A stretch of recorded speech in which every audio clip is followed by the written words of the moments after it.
أنا هذا بيتنا، احنا كنا قاعدين فيه في امان الله.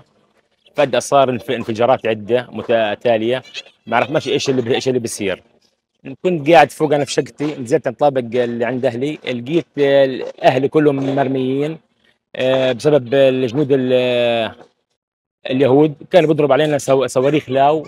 طلعت على الدار، اهله كلهم مصوبين. غير هيك الكثافه الناريه اللي هي الكواد كابتر الاف 16، الزنانات، بشكل فظيع كان. غير الجنود اللي في المنطقه كانوا كله كان يطوف في المنطقه هذه.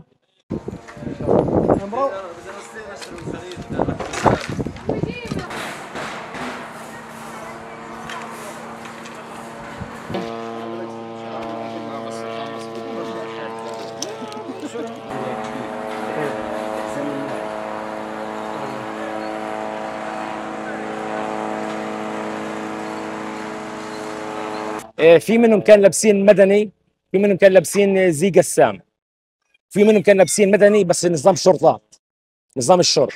هذا اللي صار بالمنطقه، كله معهم سلاح ثقيل. يعني لا رحموا شجر ولا رحموا حجر ولا رحموا بني ادم ولا رحموا طفل. هي لحتى الان في اطفال تحت البنايه هذه مش عارفين نطولهم، وفي اطفال اليوم لقيناهم مستشهدين في العماره هذه.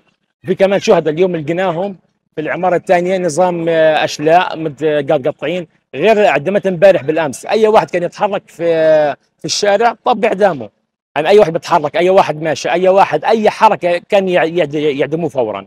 والسلاح اللي معاهم مش اي سلاح، يعني سلاح غريب جدا.